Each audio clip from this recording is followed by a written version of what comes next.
بسم اللہ الرحمن الرحیم۔ السلام علیکم ناظرین و ناظرات۔ اس وقت میرے ساتھ موجود ہے سید اصغر کاظمی صاحب۔ آپ سلسلہ صوفیہ امامیہ نوربخشیہ حمدانیہ کے سلسلے سے جو تعلق ہے تو ان کے والد صاحب ہیں سید مختار تھلوی صاحب، تو ان کے فرزند ہیں آپ۔ تو اس حوالے سے اگر ہم نوربخشیوں کی تاریخ کے اوپر اگر مختصراً جائزہ لیں تو اس وقت نوربخشیوں کے ہاں ایک طرح سے 3 ذیلی فرقے پائے جاتے ہیں۔ ان میں سے ایک صوفیہ نوربخشیہ ہے، ایک صوفیہ امامیہ نوربخشیہ ہے، اور جو تیسرا جو گروہ ہے اس کو عموماً صوفیہ امامیہ حمدانیہ نوربخشیہ سمجھا جاتا ہے۔ تو شاہ صاحب کا تعلق بھی اسی سلسلے سے ہیں۔ تو ان سے ہم سمجھنے کی کوشش کرتے ہیں کہ نوربخشیوں کے ہاں جب ہم ان فرقوں کے اوپر بات کرتے ہیں تو آپ لوگوں کے حوالے سے عموماً زیادہ تر معاشرے میں مثبت باتیں ہمیں سننے کو نہیں ملتا، اور جہاں پہ تحریری صورت میں بہت کم مواد دستیاب ہے۔ تو آج ہم جاننے کی یہ کوشش کرتے ہیں، انصاف کا تقاضا یہی ہے کہ جب ہم نے کسی سلسلے کے اوپر، کسی تنظیم کے اوپر یا کسی شخصیت کے اوپر تنقید کرنا ہو یا اس سے اختلاف کرنا ہو تو جس تنظیم کا، جس شخص کا جو موقف ہے اس کو انہی کی زبان میں سب سے پہلے سمجھنا چاہیے، اور یہ بنیادی اصول ہے۔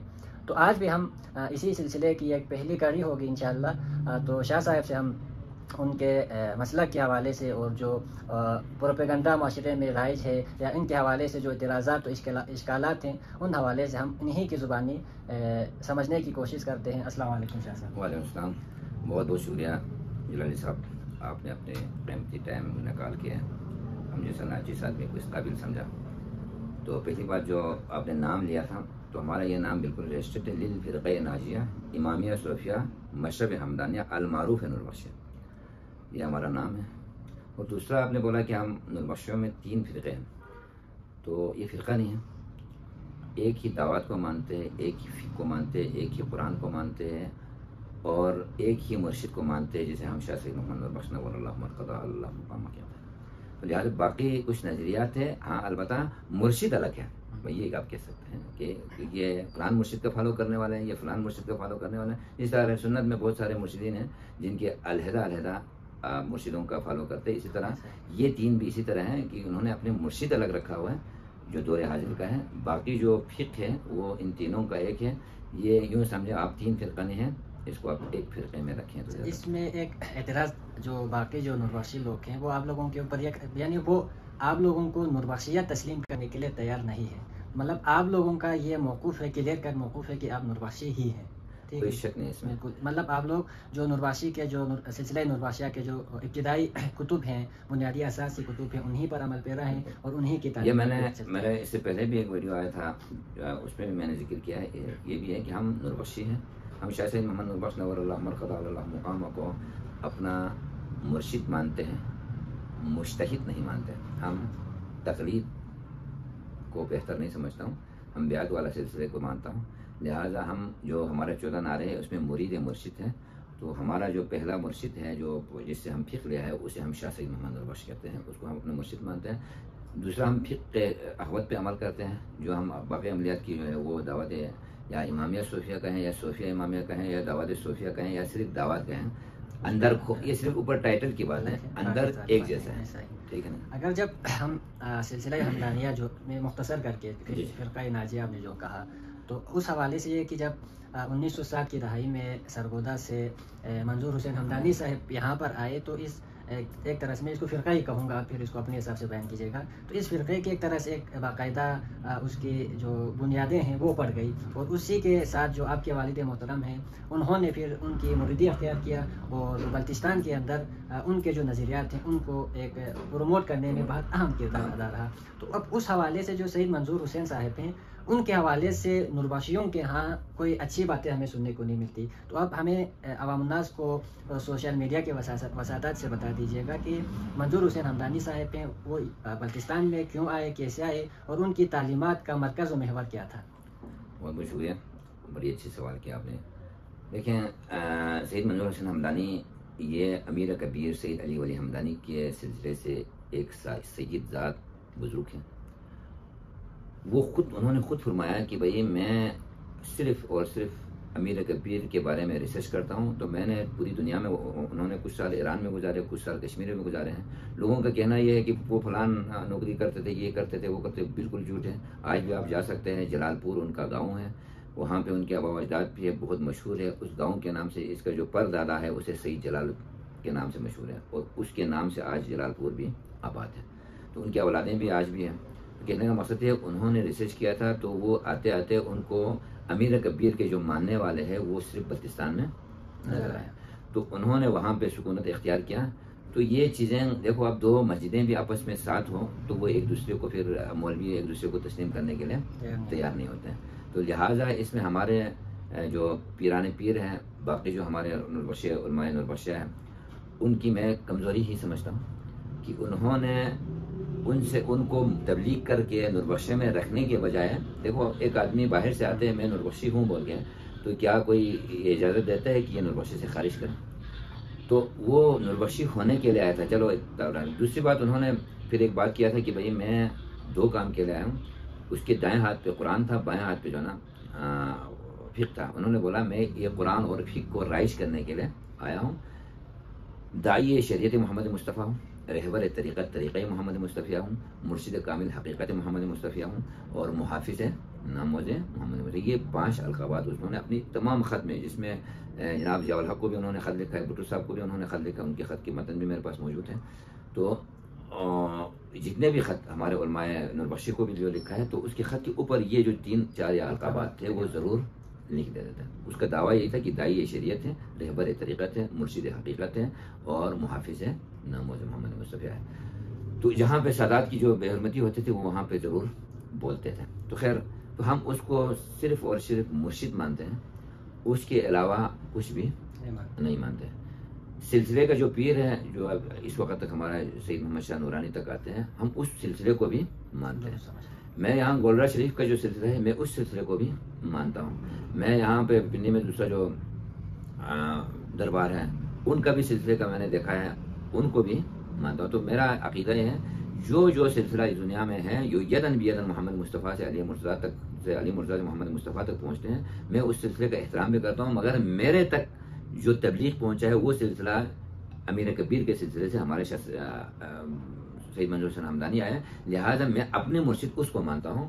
مگر کسی دوسری جگہ پہ کوئی اور گیا، ہم روح سفر ہیں، ہمیں ناموں سے نہ پہچان، ہم کل کسی اور نام سے آ جائیں گے. تو لہٰذا ہمارے جو نوربخشی کے دوسرے جو مرشد کے دعوے کرنے والے لوگ ہیں، ان کا بھی اگر سلسلہ ثابت کرے کہ محمد مصطفیٰ تک جاتے ہیں، تو ہم اس کو احترام سے کی نگاہ سے دیکھیں گے. اگر ثابت نہیں ہوا تو اس کو احترام کی نگاہ. آپ نے جو اب سلسلے کی بات کی، تو اب نوربخشیوں کا جو سلسلہ ہے وہ امیر کبیر سید علی ہمدانی کے وقت ہمدانیہ کے نام سے مشہور ہے. اور اس کے بعد جب خواجہ اسحاق قتلانی اور اس کے بعد جب میر نوربخش آئے تو ان کے نام کے ساتھ نوربخشیہ منسلک ہو گیا، اور اب تک نوربخشیہ کے نام سے ہی موصول ہے.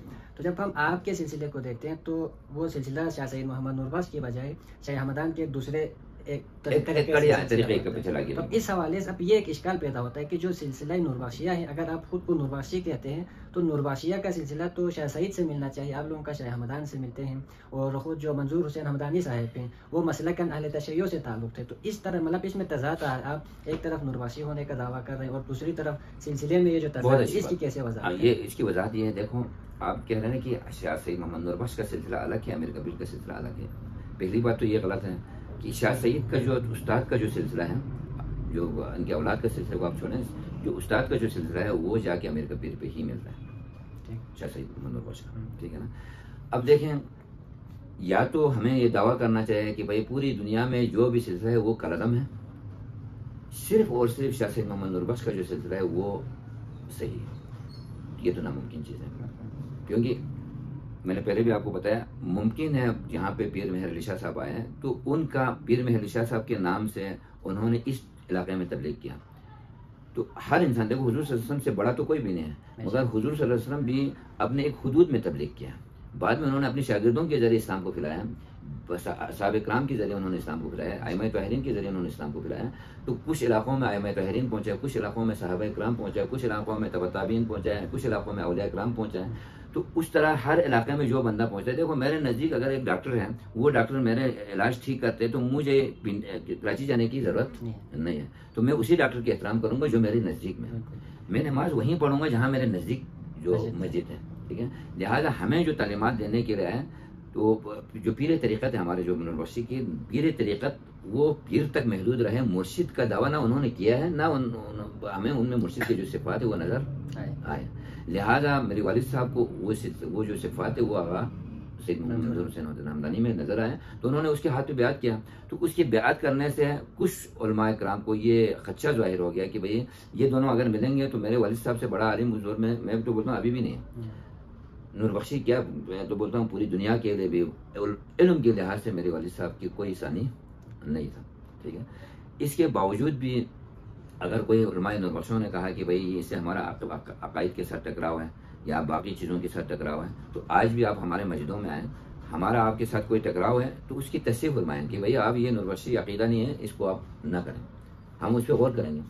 اسی حوالے سے اگر میں ایک دو سوال مزید کروں تو ہمدانیہ کے والے جو اعتراضات کیے جاتے ہیں تو اس میں جو بنیادی اعتراض ہے اس میں اب اذان کے اندر جو اشہد ان منظور حجت اللہ کا اضافہ کیا گیا تو ایک بہت بڑی جسارت ہے. اور دوسری طرف یہ بھی کہا جاتا ہے، اعتراض کیا جاتا ہے کہ منظور حسین ہمدانی صاحب کے جو آستانے ہیں اس کو آپ لوگ کو کعبہ کا درجہ دے کر اس کے ارد گرد طواف کرتے ہیں. اور اس کے علاوہ مخلوط ذکر کے حوالے سے اب یہ دو سوال آپ جی یہ بہت اہم سوال آپ نے کیا.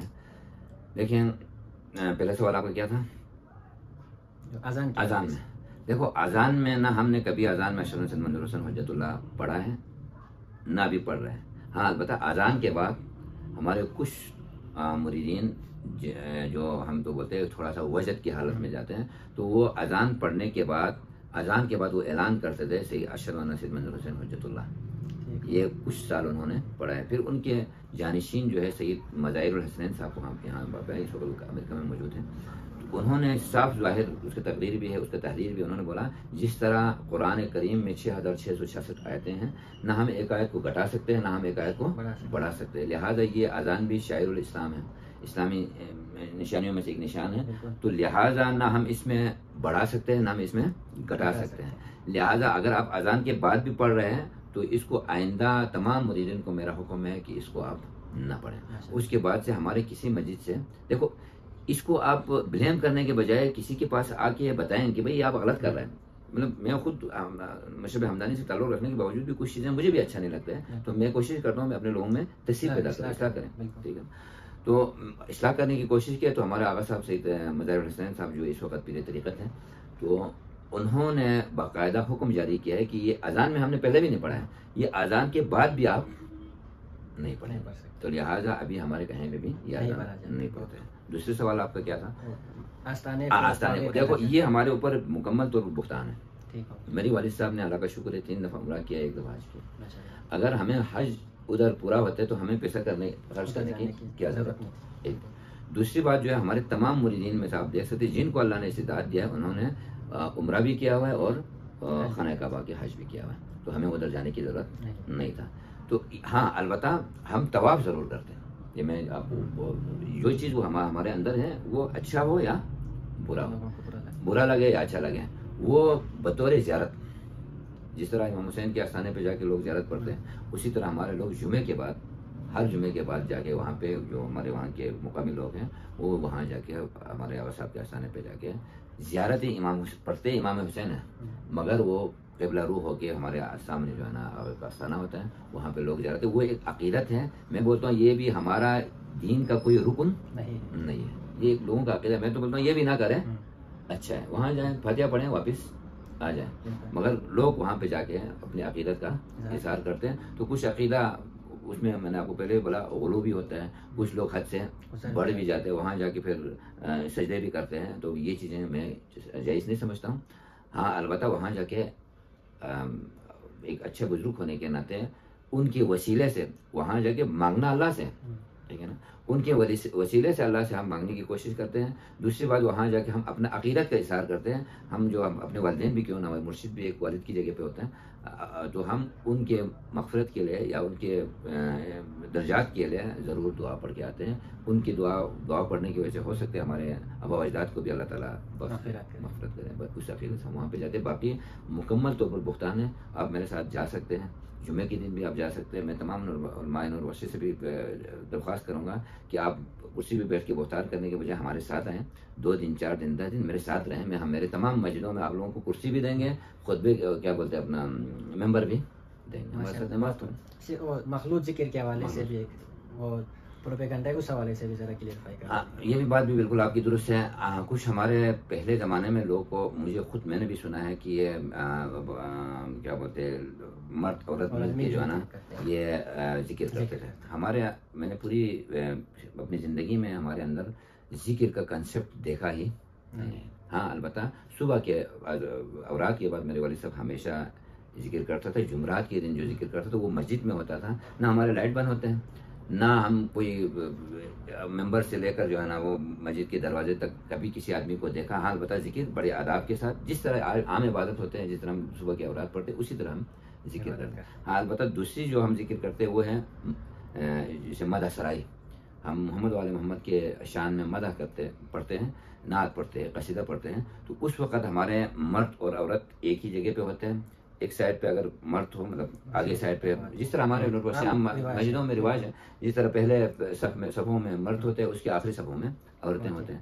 تو کبھی بھی میری زندگی میں نے کسی عورت کو کسی مرد کی محفل میں ایک قصیدہ تو چھوڑو آواز بھی نکالتے ہوئے نہیں دیکھا. ٹھیک ہے نا. ہاں البتہ محفل میں ضرور ہوتا. تو میری والد صاحب کا فرمان یہ تھا کہ بھئی ہر مجلس میں عورتوں کو شامل رکھو جب تک آپ کی عورتوں کو تربیت نہیں ہوگی, کیونکہ ہر عورت کے گود ایک درسگاہ ہے. تو جب آپ اس درسگاہ کو بہتر نہیں کریں گے, آپ کی اولاد کبھی بہتر نہیں ہو سکتے. لہٰذا وہ اپنے جتنے بھی تبلیغ تھے اس میں وہ عورتوں کو ضرور شامل کر رہے تھے. باقی جو مخلوط ذکر ہے, یہ چیزیں ذکر کا تو ہمارا یہ مکمل طور پر پکڑ رہا ہے. آج بھی آپ ہمارے ساتھ جا سکتے ہیں, میری طرف سے خرچہ بھی میرا اپنا ہے. جتنا ساتھ رہو گے انشاءاللہ آپ کی خدمت بھی ہوگی. آپ دیکھ سکتے ہیں جہاں ہماری غلطی نظر آئے آپ بولیں شاہ صاحب یہ غلط ہے, یہ حدیث اور قرآن کے مطابق نہیں ہے, وہ ہم تسلیم کرنے کے لیے تیار ہیں. بالکل. اسی حوالے سے آپ نے سید منظور حسین ہمدانی صاحب کے حوالے سے بات کی کہ انہوں نے کہا کہ میں ایک ہاتھ میں قرآن لے کے آیا ہوں. تو جب ہم دیکھتے ہیں تو انہوں نے کتاب لکھی, کتابچہ لکھی مصحف محمد مصطفیہ کے نام سے. تو اس حوالے سے بھی یہ مشہور ہے کہ وہ جو کتابچہ ہے تو آپ لوگ اس کو قرآن کا درجہ دیتے ہیں, اور اس میں انہوں نے قرآنی تعلیمات سے ہٹ کے عقائد بناتے ہیں. خاص کر جو سادات ہیں, جو سادات کے اندر جو ایک سیدہ ہے وہ غیر سادات کے ساتھ شادی نہیں کر سکتی, اس کو حرام قرار دیا گیا ہے. تو اس حوالے سے تھوڑی سی بالکل آپ نے بجا فرمایا.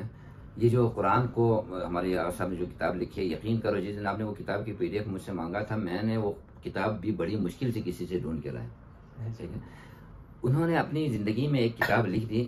اس کتاب کا ہمارے اندر جو ہے نا, جس طرح فقہ ہمارا فقہ ہوا تھا, جیسے دعوات ہیں, اس طرح اس کتاب کو ہمارے کسی بندے, نہ ہم کسی مدرسے میں اس کو پڑھا رہے ہیں, نہ کسی کے ہانگ یہ چیزیں ہیں. انہوں نے اپنے دور زمانے میں ایک دفعہ لکھ دیا اور لوگوں کو بانٹ دیا. لوگوں نے اپنے اپنے گھروں میں رکھ دیا. کسی کے پاس آج بھی محفوظ ہے, کسی کے پاس آج نہیں ہے. اور میں نے خود بھی اس کتاب کو کیا کریں پڑھنے کی جو ہے نا مجھے بھی توفیق نہیں ہوئی. جب آپ نے بتایا تو میں نے اس کو ایک دفعہ سرسری پڑھنے کی کوشش کیا. تو اس کتاب کی جس طرح عام ایک عالم کتاب لکھتے ہیں, اسی طرح اس کتاب کی اس کی کوئی مذہبی اتنا بڑا حیثیت نہیں ہے. قرآن کی تو بات ہے. دوسری بات جو ہے آپ نے فرمایا کہ سادات غیر سادات کے لیے حرام ہے. تو یہ ہمارا مصمم اور متفقہ دنیا ہمارے سر 10 دفعہ چھوڑو 100 دفعہ بھی کٹا ہے تو ہمارا یہ عقیدہ ہے. ہم عقیدے سے نہ ڈرتے ہیں نہ کبھی ڈرا ہے. ہمارا عقیدہ ہے, ہم نکاح مدعے کو حرام سمجھتے ہیں. باقی کچھ مسالک نہیں سمجھتے. میں یہ نہیں بولتا ہوں ان کے لیے حرام ہے, ہمارے لیے حرام. ٹھیک ہے. ہاں اب یہ ایک الگ مسئلہ ہے. کوئی بولتے ہیں آپ نے یہ کیوں فتویٰ دیا ہے, تو بھائی آپ بھی قرآن سے دلیل پیش کریں, میں بھی قرآن سے دلیل پیش کروں گا. قرآن جو کہے گا وہ درست ہے, میں غلط ہوں. ٹھیک ہے. دوسری بات جو ہے وہ ہے سادات غیر سادات کے لیے. یہ صرف ہمارا ہمدانیوں کو نہیں ہے, ماشاء اللہ سے آپ بھی منہاج قرآن میں پڑھتے ہوئے آیا ہے. یہ آپ لاہور پنجاب میں جتنے بھی لوگ ہیں, خواہ وہ اہل سنت سے تعلق رکھتے ہو خواہ وہ اہل تشیع سے تعلق, ان کا بھی یہ عقیدہ ہے کہ سادات غیر سادات کے لیے حرام ہے. لہٰذا یہ آغا صاحب کا مکمل طور پر فتویٰ تھا, اور اس فتوے پہ ہم من و عن تسلیم کرتے ہیں, اور آج بھی ہم تسلیم کرتے ہوئے آیا. اب یہ الگ مسئلہ ہے کہ بھائی کوئی عالم آ کے بھائی آپ ثابت کرو, تو یہ میں تو بولتا ہوں اگر یہ آپ نے پوری دنیا میں ثابت کر کے اختلافات ختم کرنا ہے تو میرا یہی کہنا ہوگا پہلے باقی اختلافات ختم کر کے ہمارے پاس آ جائیں, پھر ہم بھی سوچیں گے, تاکہ اسلام اگر ایک ہو جائے تو ہم بھی انشاءاللہ تعالیٰ ایک ہونے. اسی تناظر میں سید منظور حسین ہمدانی کے حوالے سے ایک اور اعتراض یہ کیا جاتا ہے کہ انہوں نے امام مہدی آخر زمان ہونے کا دعویٰ کیا, اور اس حوالے سے لوگ باقاعدہ جہاد کرنے کی تیاری کے غرض سے بھی نکلے، اور شاہ جہاں کے محاذ پہ بھی جو اشعار منظور حجت اللہ کا جو اذان میں اضافہ ہے وہ بھی پڑھا گیا. اس کے پڑھنے کے پیچھے بھی یہی بات بتائی جاتی ہے کہ وہ امام مہدی ان کو تصور کرتے تھے. تو اس حوالے سے کیا موجودہ جو ہمدانی ہیں وہ پرانا دیکھو، یہ جو سوال ہے نا آپ نے کیا موجودہ ہمدانی، میں بولتا ہوں جو پرانے ہمدانی ہیں ان کا بھی یہ عقیدہ اس دور میں بھی نہیں نہیں تھا. مطلب اس کو امام، دیکھو ایک آدمی نے ہمارے آغا صاحب کے وہ جو بیٹا ہے ان کو سوال کیا تھا کہ بھائی ہمارے والد صاحب نے جو زمینیں دیا ہے وہ آغا کو امام مہدی سمجھ کر دیا ہے، کیا آپ بھی سمجھتے ہیں؟ تو آغا صاحب کا جواب تھا کہ بھائی میری والد صاحب کی کسی تحریر میں اگر کوئی کسی نے لکھا ہوا ہے تو آپ میرے پاس لے آئیں، میں تسلیم کروں گا. میں بیٹا ہو کے کبھی میرے والد صاحب نے مجھے نہیں کہا ہے کہ میں امام آخر زمان ہوں. ہاں انہوں نے یہ ضرور کہا ہے کہ میں ہادی ہوں اور مہدی ہوں. یہ تو آپ بھی کہہ سکتے ہیں، اگر آپ ہادی نہ تو آپ مہدی نہ ہو تو ہادی نہیں ہو سکتے. ٹھیک ہے نا؟ آپ ہدایت یافتہ ہوگا تو دوسروں کو ہدایت کریں گے.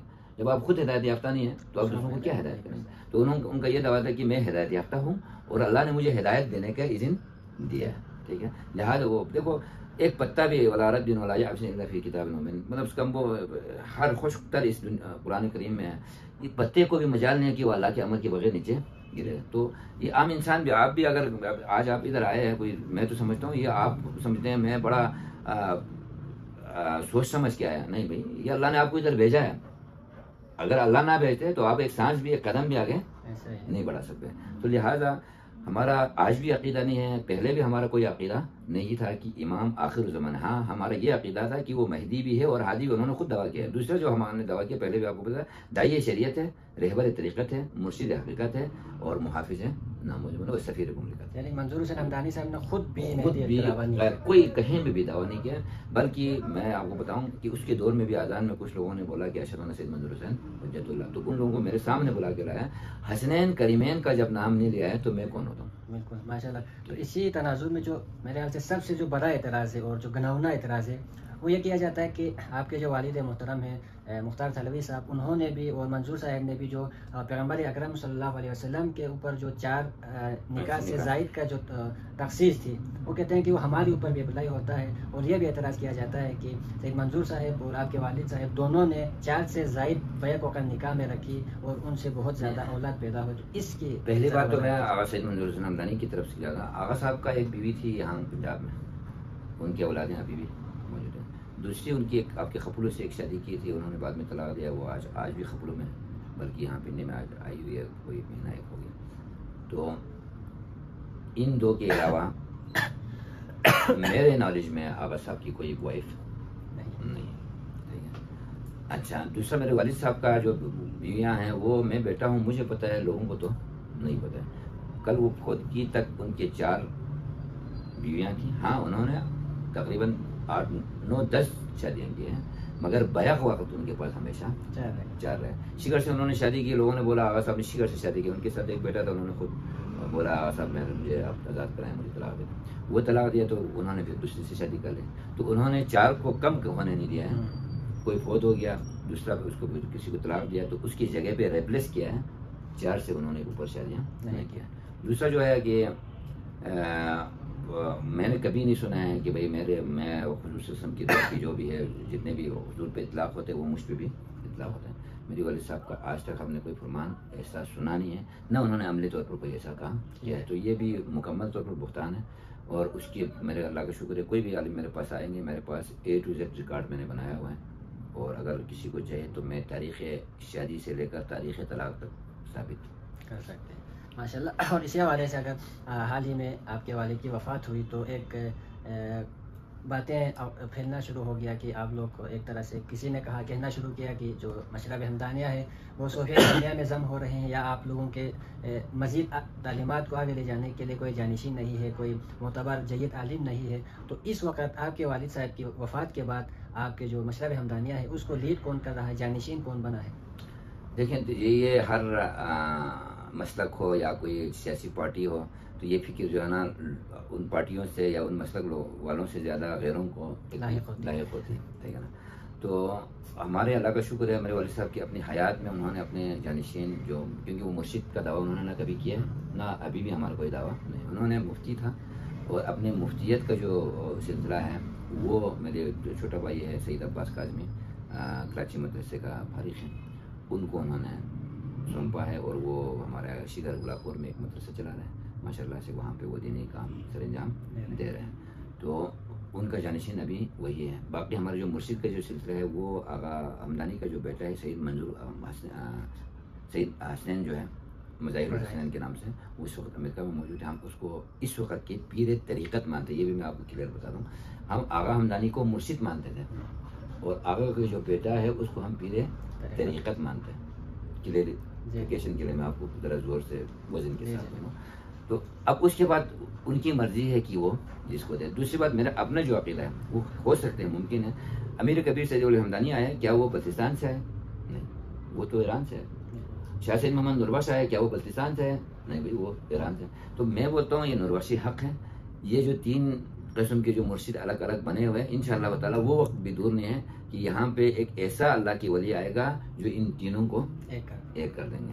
تو انشاءاللہ تعالیٰ اگر یہ حق ہے تو اللہ تعالیٰ حق کو کبھی اکیلا نہیں چھوڑتا. اسی حوالے سے کہ ہم نے مرشد پیر طریقت آپ کے الگ ہیں، اور جو موجودہ آپ لوگوں کے بلتستان کے اندر جو چیزوں کو لے کے چلنے کے لیے آپ لوگوں نے جانشین بنایا آپ کے بھائی کو، تو اب اس میں زمین میں یہ سوال پیدا ہوتا ہے کہ جو سلسلہ نوربخشیہ ہیں وہ باقی اہل سنت کے سلاسل کی طرح ایک صوفیانہ ایک سلسلہ ہے.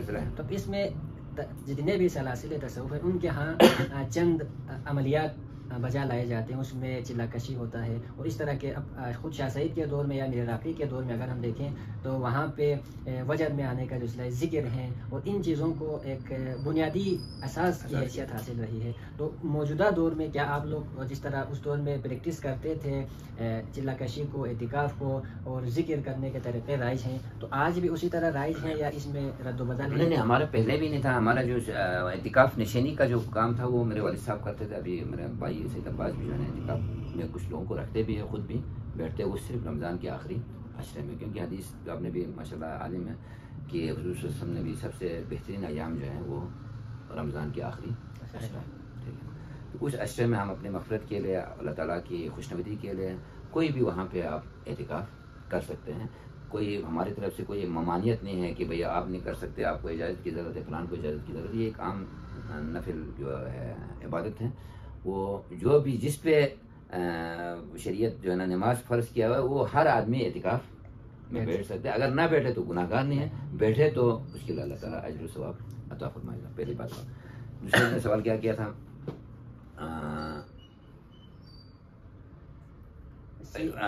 یہ جو نوربخشی جو سلسلہ ہے ہمارا، جو میں نے آپ کو پہلے بھی اس کو کلیئر کر دیا کہ بھئی ایک مرشد باہر سے آیا، ہمیں موجودہ دیکھو ابھی آپ ماشاءاللہ عالم ہیں، آپ کے ساتھ ایک اور عالم بھی آ جائے تو میں آپ دونوں کو دیکھوں گا جس میں مجھے متاثر کرنے کی طاقت جس میں اسی کو فالو کروں گا. ٹھیک ہے، جیسا کہ ابھی میں مثال طاہر القادری صاحب کا بھی میں فالوورس ہوں کہ بھئی ماشاءاللہ سے اس کی جو لب و لہجہ ہے، وہ جو دلیل دیتے ہیں، میں دل و جان سے اس کو ماننے کے لیے تیار ہوتا ہوں. اسی طرح طارق جمیل صاحب ہیں، میں اس کا بھی ہوں، مگر ان تک میرا پہنچ نہیں ہے،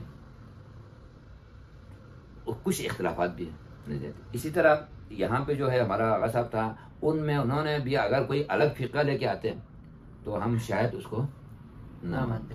یہ کلیئر بات ہے، شاید ہم اس کو نہ مانتے. انہوں نے اسی فقہ احوت کو لے کے آیا، مگر انہوں نے بولا کہ اس میں کچھ باتیں ایسی ہیں جو قرآن سے ٹکراؤ تصادم ہے، لہٰذا جو تصادم ہے اس کو میں تصحیح کرنے کے لیے آیا ہوں، میں الگ فقہ لے کے نہیں آیا ہوں. یہ فقہ جو ہے وہ ٹھیک ہے، ان کا یہ کہنا تھا یہ فقہ ٹھیک ہے، ہم اس کی تصحیح کرنے کے لیے تو کچھ باتیں فقہ میں ہمارا اختلافات ضرور ہے، باقی ہم فقہ کو الف سے یہ تک تسلیم کرتے ہیں.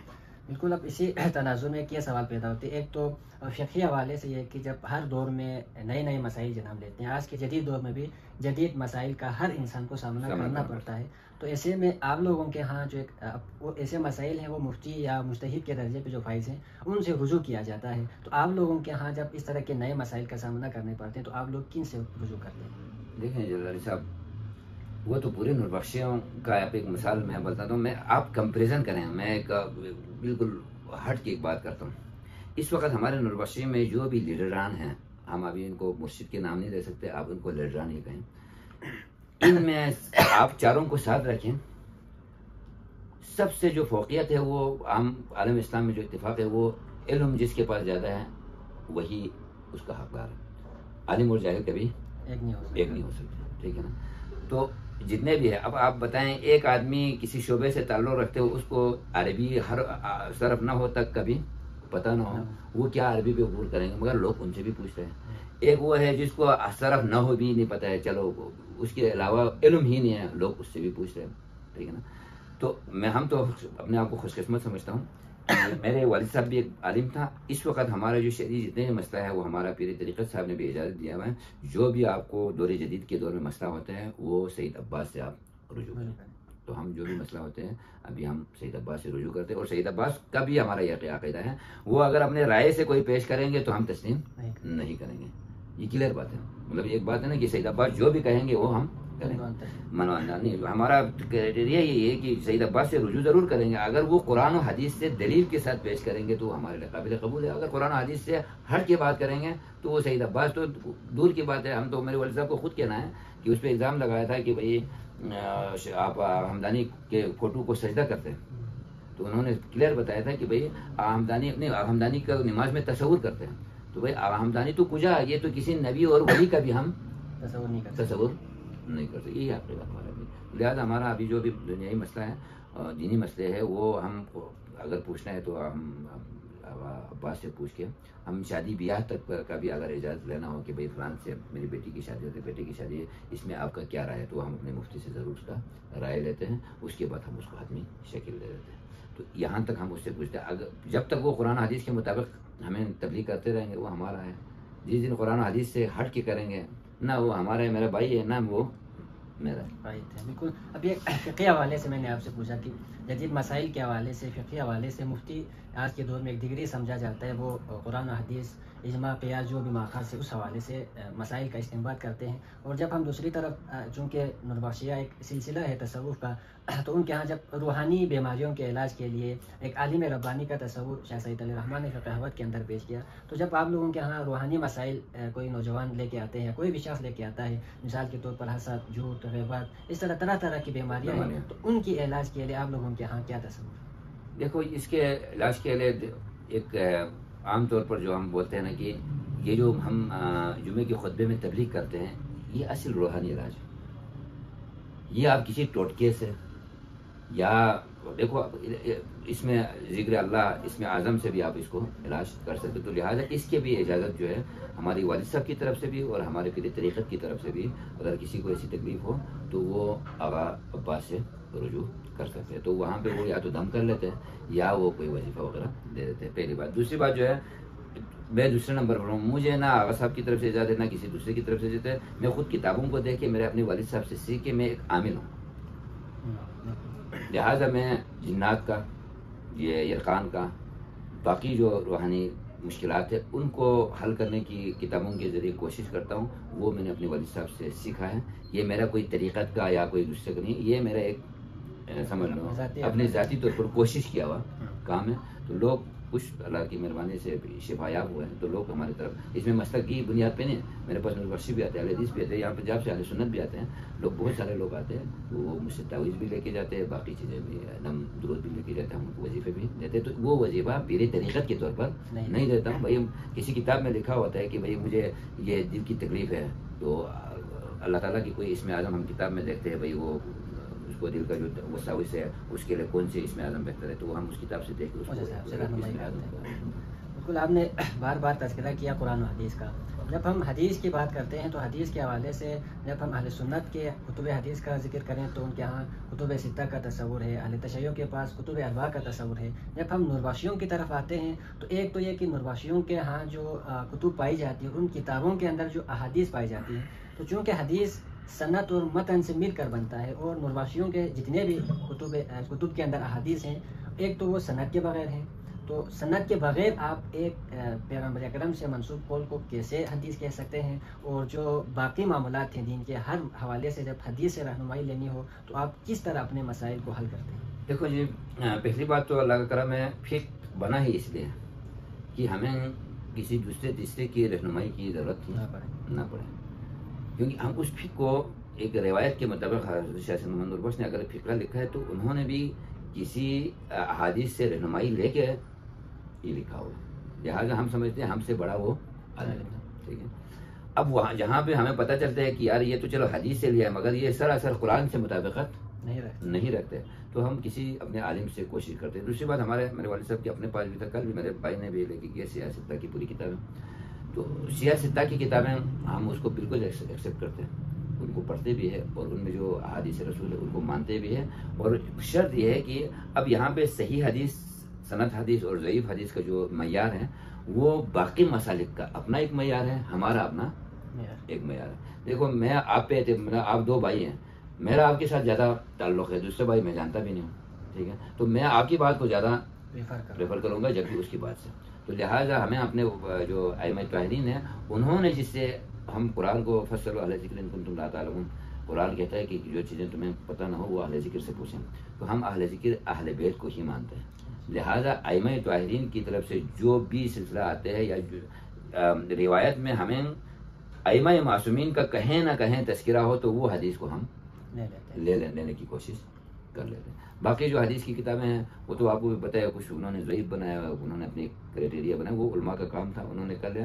اور باقی جو چیزیں ماشاءاللہ آپ جو تحقیق کر رہے ہیں، ہر بندہ جو محقق ہے وہ کوشش کرتا ہے کہ اسلام کو ایک کروں، مگر کیا کریں 1400 سال میں ایک ہونے کی بجائے مزید فرقے بنتے جا رہے ہیں، ٹھیک ہے نا، تو یہ اب ہمارے بس کا کام نہیں ہے، تو ہم اسی کا ایک امید ہے، وہ ہے امام مہدی علیہ السلام، ہم اسی کی انتظار کر رہے ہیں، شاید وہ آ کے ان کو آخر میں آخری اعتراض یہ کرتے ہیں کہ آپ نے ائمہ اہل بیت کی بات کی، تو جب ہم شروع میں اسلام کے اندر شیعہ اور سنی دو فرقے بن گئے، تو جو اہل تسنن تھے ان کا یعنی بنیادی ایمانیات کے علاوہ جو 5 بنیادی ایمان ہیں حدیث و قدسی میں بھی بیان ہوا ہے، اور قرآن مجید کے علاوہ جس وجہ سے شیعہ اور اہل تسنن کے ہاں جو تفریق کی جاتی ہے وہ مسئلہ امامت ہے، اور اس طرح کی جو پیغمبر اسلام صلی اللہ علیہ وسلم کی رحلت کے بعد جو حضرت ابوبکر صدیق رضی اللہ تعالیٰ عنہ ہے ان کے خلافت کو بلا فصل سمجھتے ہیں، ان کو اہل سنت قرار دیا گیا، اور جو جن کا یہ نظریہ یہ کنسیپٹ ہو کہ پیغمبر کے بعد خلیفہ بلا فصل مولا علی علیہ السلام کی ذات ہے، تو اب اس میں جو مولا علی کو جنہوں نے بلا فصل خلیفہ تسلیم کیا اور اب بھی کرتے ہیں ان کو شیعہ کہتے ہیں۔ اس کے بعد جو شیعوں کے اندر جب ہم امامت کے اوپر جائیں تو جو 12 ائمہ کو ماننے ان کو امام اثناعشری کہا گیا، اور جو 6 ائمہ کو ماننے والے وہ اسماعیلی ہو گیا، اور جو امام زین العابدین کے بیٹے 4 امام کو ماننے والا تھے زید کے توسط سے زیدیہ کہلایا۔ تو اب جو نرواشیہ ہے اس کو اگر جس طرح نرواشیوں کا عقیدہ ہے 12 ائمہ کا، تو یہ تو ہو بہو امام اثناعشریہ کا عقیدہ ہو گیا، تو اس کو اگر نرواشیہ کو 3 الگ الگ فرقوں میں مزید تقسیم کرنے کے بجائے ایک شیعوں کا ہی جو امام اثناعشریہ انہی کا فرقہ سمجھ لیا جائے، یا امام اثناعشریہ کا ایک جو حسن العیاری نے بھی کہا کہ منحرف گروہ، تو اس کو دیکھو پہلی بات تو یہ ہے کہ امامت اور خلافت کا جو مسئلہ ہے، میں نے آپ کو پہلے بھی بولا کہ ہم اسلام میں انتشار پھیلانے والی باتیں کرنے کی کوشش ہی نہیں کرتے، پہلی بات۔ تو جو امامت و خلافت کا جو مسئلہ ہے وہ شاید ہم دونوں ڈیبیٹ کرنے سے مسئلہ حل ہوتا ہے، تو شاید میں آج اس کو حتمی آپ کو جواب دے دیتا، ٹھیک ہے، تو یہ یہاں پہ مسئلہ حل ہونے والا نہیں، حضور صلی اللہ علیہ وسلم چلے آ رہے ہیں۔ اب دیکھیے آپ نے اہل سنت جو ہے نا وہ صحابہ کرام کو بلا فاصل مانتے ہیں، اور ادھر اہل تشیع، تو یہ سوال آپ کو یا تو کسی اہل سنت عالم سے کرنا چاہیے یا کسی اہل تشیع عالم سے کرنا چاہیے۔ ہمارا جو عقیدہ ہے وہ ہے لا الہ الا اللہ محمد رسول اللہ علی ولند والفاطمۃ امۃ اللہ والحسن والحسن صفوۃ اللہ والاولیاء ورثۃ الانبیاء علی محب رحمۃ اللہ وعلی مبغوضہم۔